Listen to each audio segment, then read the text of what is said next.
With bowling at West having been on a roll recently, with their main competition gone this year, they are now headed to state. Park Hill last year was pretty much better than all of the other classes, and I mean, now that Park Hill's seniors are all gone, Lee Summit West was able to come out on top, improve their game, improve their mental game, and overall win most of the tournaments.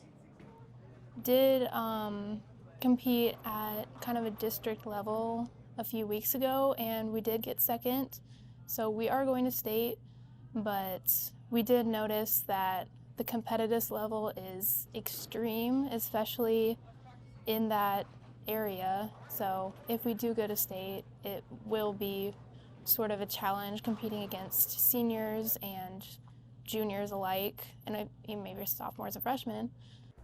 Maintaining a good atmosphere at tournaments is important to their success.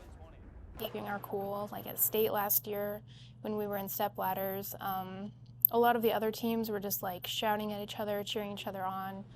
And although that can be good, it can be distracting. So we kind of like tried to keep it low and not overboard, and it helped us. So the day of the tournament, we go into approaches and we test out how the feel is on the approach. We all stay together. We just talk as a team and see what strategy we can do. I think that's very important.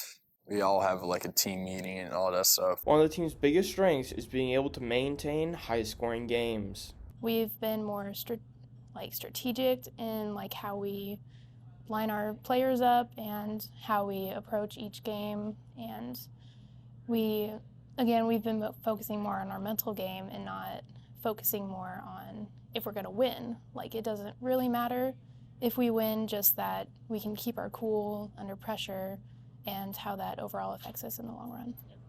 We pick up a lot of spares, so we strike a lot as well, but when we leave a spare, we get it, and I think that's our strongest strength.